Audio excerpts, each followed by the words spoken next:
Video like जरूर कर लीजिए और ऐसे वीडियो लगातार फ्री में पाने के लिए चैनल को तुरंत सब्सक्राइब कर लीजिए और बेल आइकन को जरूर टैप कर लीजिए ताकि आगे भी सारे वीडियो आपको मिलते रहे। यूट्यूब में फॉलो करते हैं तो प्लीज ये वाला फ्री टेलीग्राम चैनल जरूर ज्वाइन कर लीजिएगा। सारे नोटिफिकेशन सारे अपडेट यहीं पे आते हैं, ध्यान रखिए। नमस्कार दोस्तों, आप सभी का स्वागत है स्टडी फॉर एग्जाम्स में। दोस्तों, यूपी ट्रिपल पीटी की डीआई सीरीज को आगे बढ़ाते हुए आज हम लोग 2 डीआई को सॉल्व करेंगे। तो आइए हम लोग देखते हैं पहला प्रश्न। यहाँ पर नीचे दिए गए रेखाचित्र में वर्ष 2009 से 15 तक एक आटा उत्पादक कंपनी ए द्वारा गेहूं के आयात जो टनों में दर्शाया गया है, यहाँ पर हम लोग देख लेते हैं। यहाँ पर वर्ष दिया गया 2009, 10, 11, 12, 13, 14 और 15 जो डेटा दिया गया है। 2009 में 100 टन, 2010 में 150 टन, 2011 में 200 टन और 2012 में 165 टन दिया गया है और 2013 में 225 टन और 2014 में 175 टन और 2015 में 260 टन दिया गया है। तो यह जो डेटा दिया गया है। अब आइए हम लोग इस पर प्रश्न देखते हैं। 2010 से 2014 तक गेहूं के आयात में कितने प्रतिशत जो है परिवर्तन हुआ। 2010 पूछा जा रहा है, तो 2010 में आप देख पा रहे होंगे 150 टन है। ये 150 टन 2010 में दिया है। 2014 तक 2014 में आप देख पा रहे हैं, ये आपको 175 टन दिया गया है। 175 टन दिया गया है। आप देख पा रहे हैं दोनों में अंतर जो बढ़ा है वो 25 बढ़ा है। कितने पे बढ़ा है? 150 टन पे बढ़ा है। और हम लोग जो परसेंटेज निकालेंगे तो यहाँ पर जो है सीधे सीधे कैंसिल कर देंगे, ये इससे कैंसिल हो जाएगा और 5 तिहाई 15 हो जाएगा और 5 पचे 25 हो जाएगा। और यहाँ पर देख आप इसे गुणा करेंगे तो ये आपका आ जाएगा 50/3 और फिर 3 से भाग देंगे तो 16 × 48 2/3 परसेंटेज हो जाएगा। इस प्रकार से जो ऑप्शन सी में दिया गया है। यहाँ पर पूछा गया है 2010 में 150 टन है और 2014 में जो आपका 175 टन है। कितना आयात में परिवर्तन हुआ है? तो पहले 150 था, या फिर आपका 175 हुआ, अंतर हुआ आपका 25 का। 150 टन से जो है 175 हुआ, तो यहाँ पर हम लोग 25/150 कर देंगे, गुणे 100 कर देंगे, तो ये आपका 16 से 2/3% आ जाएगा। सी ऑप्शन इसका सही आंसर है। इसी प्रकार से अगला प्रश्न हम लोग देखते हैं। 2009 से वर्ष 2013 तक गेहूं का औसत आयात कितना है, उसको हम लोग देखते हैं। 2009 से 13 तक, 2009 से 13 तक, यहाँ तक जो है 5 वर्षों का पूछा जा रहा है। डेटा जो दिया गया है ये आपका 100 दिया गया है 2009 में, 2010 में 150 दिया गया है, 2011 में 200 दिया गया है, 2012 में 165 और 2013 में 225 दिया गया है। इसको हम लोग जोड़ लेंगे और टोटल 5 वर्ष दिया गया है, इसको हम भाग देंगे। तो जोड़ेंगे कैसे? 5 5 10 हो जाएगा, हासिल आपका 1 बच गया। फिर 5 6 11, 11 2 13, 1 14 हो जाएगा, हासिल फिर आपका 1 बच जाएगा। 1 2 2 4 1 5, हासिल 1 जोड़ देंगे, आपका 640 हो जाएगा। और 640 टोटल वैल्यू हो गया, वर्ष से हम भाग दे देंगे तो हमें पता चल जाएगा औसत। तो यहाँ पर 6 एक अन्नम 6 हो जाएगा और सॉरी यहाँ मिस्टेक हो गई है जोड़ने में, एक बार फिर से हम लोग जोड़ते हैं। यहाँ पर हासिल हम लोग पास एक पहले से था,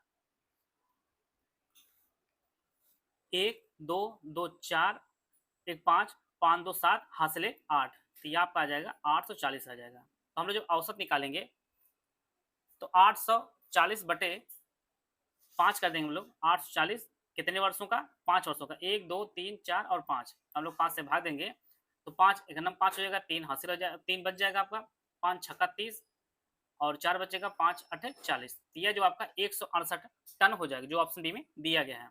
सारे वर्षों का हम लोग आयात नोट कर लेंगे। शुरुआत के जो पूछा गया 2009 से 13 तक, हम टोटल ऐड कर देंगे तो आपका 840 आ जाएगा। 5 साल का पूछा जा रहा है तो औसत निकालेंगे हम लोग, 5 से भाग दे देंगे तो आपका 168 आ जाएगा। तो यह जो है इसका आंसर बी सही आंसर हो जाएगा। अगला प्रश्न हम लोग देखते हैं। यहीं पर कितने वर्षों में आयात 2012 के आयात से जो है अधिक था? 2012 में हम लोग देखते हैं कितना है। 2012 को हम लोग पहले देख लेते हैं कितना है। 2012 में आप देख पा रहे होंगे ये 165 है। 165 पूछा जा रहा है कितना, कितने वर्षों में जो है इससे ज्यादा है। 165 से कौन कौन ज्यादा है? 200 ज्यादा है, 225 ज्यादा है, 175 ज्यादा है और 260 ज्यादा है। तो टोटल जो है 4 वर्ष जो है अधिक है। जो आयात हुआ है 4 वर्षों में 165 जो 2012 में हुआ आयात उससे अधिक है। तो सी ऑप्शन इसका सही आंसर हो जाएगा। अगला प्रश्न हम लोग देखते हैं। 2009 से 2013 तक आयातित गेहूं में कितना प्रतिशत जो है परिवर्तन हुआ है? तो 2009 में आप देख पा रहे होंगे ये 100 दिया गया है, 100 और 2013 में आपका दिया गया है 225, 225, 225 है। तो परिवर्तन पूछ रहा है, तो ये किससे कितना अधिक है? ये टोटल जो है 125 अधिक है कितने पे? 100 पे। हम लोग जो परसेंटेज निकालेंगे, यह 100 कैंसिल हो जाएगा, तो टोटल जो है 125% के जो है बढ़ोतरी दर्ज की गई है, परिवर्तन देखने को मिला है, जो ऑप्शन डी में दिया गया है। 2009 में 100 टन था, 2013 में 225। हम लोग जब देखेंगे परिवर्तन के लिए, तो 125 यह जो है अधिक हो गया, 125 कितने पर? 100 पर। तो जो 100% वैल्यू निकालेंगे वो आपका 125% आ जाएगा। डी ऑप्शन इसका सही आंसर है। इसी प्रकार से हम लोग अगला प्रश्न भी देखेंगे। वर्ष 2009 से 2011 तक गेहूं का आयात, 2013 से 2015 तक गेहूं के आयात का अनुपात आपको निकालना है। तो शुरुआत के और अंतिम के आपको निकालना है अनुपात। शुरुआत में 2009 से आपका 11 तक, तो यहाँ पर पहले 2009 में आपका 100 दिया गया है, 2010 में 150 दिया गया है और 2011 में आपका 200 दिया गया है। अनुपात हम लगा देंगे। फिर 2013 से 15, 13 में आपका 225 दिया गया है, 225। फिर इसके बाद 2014 में 175 दिया गया है और फिर आपका 260 दिया गया है 2015 में। हम लोग इनको ऐड कर लेंगे, तो 2 1 3 हो जाएगा, 3 1 4, ये आपका 450 हो जाएगा, 450। फिर इधर हम लोग ऐड कर लेंगे, तो इधर लास्ट में जब शून्य बच रहा, हासिल 1 बच रहा आपका, 6 7 13, 13 2 15, 1 16 हो जाएगा और हासिल 1 है आपका, तो 2 1 3 2 5 1 6 हो जाएगा। तो हम लोग जो अनुपात निकालेंगे, तो 0 0 कैंसिल कर देंगे, अभी भी क्या कैंसिल होगा 3 से, तो ये आपका 15 3 45 हो जाएगा और 22 तिहाई 66 हो जाएगा। जो अनुपात आएगा वो ऑप्शन सी, ये आपका अनुपात आएगा 22, 15:22, जो ऑप्शन डी में दिया गया है। इस प्रकार आप अनुपात निकाल सकते हैं। शुरुआत के 3 वर्ष पूछा गया 9 से 11, जिनमें 100 150 200 इसको ऐड कर लेंगे, फिर अनुपात लगा देंगे हम लोग। लास्ट के 3 वर्ष पूछा गया है 2013 से 15 तक, तो 2013 में आपका 225, 2014 में 175 और 2015 में 260 दिया गया है। तो इनको हम लोग ऐड करके निकाल लेंगे अनुपात, दोनों 0 0 कैंसिल कर देंगे और 3 से भाग दे देंगे, तो दोनों अनुपात के वैल्यू में आ जाएगा। डी ऑप्शन इसका सही आंसर है। आइए हम लोग एक दूसरे और डीआई देखते हैं। यूपी पीसीएस प्री 2025 के हमारा मेंटरशिप बैच शुरू किया गया है। यह बैच है हमारा दोनों भाषाओं में आपको उपलब्ध होगा। जैसा कि आप जानते हैं यूपी पीसीएस प्रीलिम्स का जो पेपर है, ये आपका 12 अक्टूबर 2025 को जो है निर्धारित है और यह जो बैच आपको मिलेगा, ये आपको ज्ञान सर एजुकेशन ऐप पर मिलेगा। वर्तमान में जो इसका प्राइस है वह है 2495 प्राइस था। यहाँ पर आपको जो है कूपन कोड आप यूज करेंगे ज्ञान सर डिस्काउंट, तो आपको जो है प्राइस आपको पे करना होगा, उसमें 80% का डिस्काउंट मिलेगा। तो टोटल जो फीस हो जाएगी वो 499 इसकी टोटल फीस हो जाएगी। तो 499 में जो है आपको क्या क्या फीचर मिलेंगे उनको हम देख लेते हैं। डेली हर सब्जेक्ट के मोस्ट इंपॉर्टेंट टॉपिक दिए जाएंगे, डेली स्टडी प्लान दिया जाएगा, यूपी से स्पेशल सब्जेक्ट वाइज जो हाई शॉर्ट नोट दिए जाएंगे वीडियो के रूप में और आपको पीडीएफ दी जाएगी। डेली महत्वपूर्ण टॉपिक के रिवीजन नोट्स और गाइडेंस जो है आपको क्या पढ़ना कैसे पढ़ना सब कुछ आपको बताया जाएगा। Topic wise revision current affair notes और रिकॉर्डेड क्लासेस रूप में दी जाएगा। वार्षिक करंट अफेयर पापा पीडीएफ मैगजीन, जिसे करंट के पूरे सवाल सही होते हैं और पिछले 10 वर्षों के महत्वपूर्ण पीआईक्यू जीएस प्लस सीसैट के जो प्रैक्टिस सेट दिया जाएगा और 25 टेस्ट सीरीज दी जाएगी। इसमें 6 फुल टेस्ट होगा, 5 सीसैट के, 5 यूपी जीके के, करंट बजट सर्वे और 9 आपके सब्जेक्ट वाइज टेस्ट होंगे। टोटल करंट अफेयर की मंथली वाइज जो है क्वेश्चन प्रैक्टिस कराया जाएगा। यूपी करंट अफेयर की जो मंथ वाइज जो है क्वेश्चन प्रैक्टिस कराई जाएगी। अब इसकी जो वैलिडिटी होगी वो यूपी पीसीएस 2025 जो है के एग्जाम तक इसकी वैलिडिटी होगी। तो यह जो बैच आप जो है ज्ञान सर एजुकेशन ऐप पर आपको यह बैच मिलेगा। इसे आप गूगल प्ले स्टोर से जाकर ज्ञान सर एजुकेशन ऐप पर जो है पीसीएस प्री 2025 सेक्शन में जाकर आप ज्ञान sir discount coupon code use करके जो है 499 पे करके जो है आप इस बैच से जुड़ सकते हैं। अगर आपको ज्ञान सर का गाइडेंस और लास्ट मिनट टिप्स और मोटिवेशन और एससीएस टीम और डेली बेसिस पे डाउट क्लियरेंस आपको चाहिए, तो आप जो है 1000 रुपये और देकर एससीएस टेलीग्राम मेंटरशिप ग्रुप जो ज्वाइन कर सकते हैं। अगर आप ये मेंटरशिप आप ज्वाइन करना चाहते हैं तो 8564880530 7523864455969660666089 ये 3 दिए गए नंबर है। इसको जो है ज्वाइन करने के लिए इस पे कॉल व्हाट्सएप करके जो है जानकारी प्राप्त कर सकते हैं। अगर आप जो है गाइडेंस लेना चाहते हैं और डाउट क्लियरेंस ज्वाइन करना चाहते हैं तो इसके लिए आप 1000 रुपये अलग पे करके जो है आप इस बैच से जुड़ सकते हैं। यहाँ पर अगला जो पाई चार्ट है यहाँ अध्ययन करें और पाई चार्ट विभिन्न दैनिक गतिविधियों को लगने वाले घंटों को संख्या को दर्शाया गया है। अब एक दिन में आप जानते हैं कि 24 घंटे होते हैं। यहाँ पर जो है स्कूल में 7 घंटा खर्च करते हैं, होमवर्क 4 घंटा, सोना है आपको 8 घंटा और स्पोर्ट में 3 घंटा और अदर में आप 2 घंटे का समय देते हैं। तो आइए हम लोग इससे रिलेटेड प्रश्न को देखते हैं। दिन का कितना हिस्सा स्कूल और अन्य गतिविधियों में बिताया गया? दिन का कितना हिस्सा स्कूल जो है स्कूल स्कूल में 7 घंटे का समय और अन्य अन्य में जो है 2 घंटे का यहाँ पर समय दिया गया। अन्य में पूछा जा रहा है कि दिन का कितना, तो दिन आप लोग जानते हैं टोटल 24 घंटे का दिन होता है।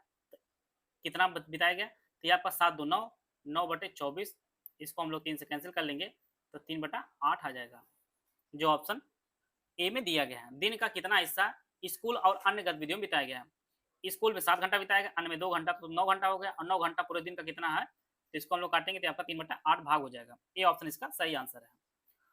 सोने से संबंधित केंद्रीय कोण की माप ज्ञात करना है। आप तो जानते हैं यहाँ पर 24 घंटा का दिया गया है और पूरा जो कोण बनता है आपका 360 डिग्री का बनता है।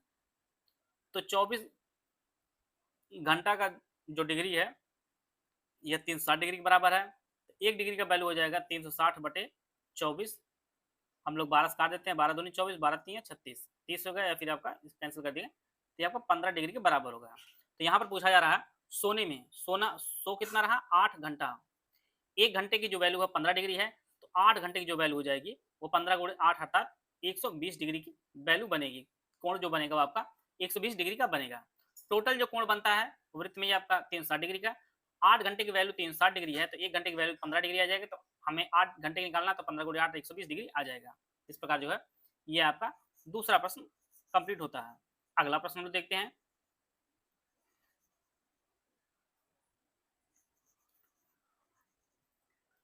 एक दिन में खेल कूद के लिए बिताए गए घंटों का प्रतिशत कितना है? तो खेल कूद में यहाँ पर स्पोर्ट में 3 घंटा का 3 घंटा बिताया गया है।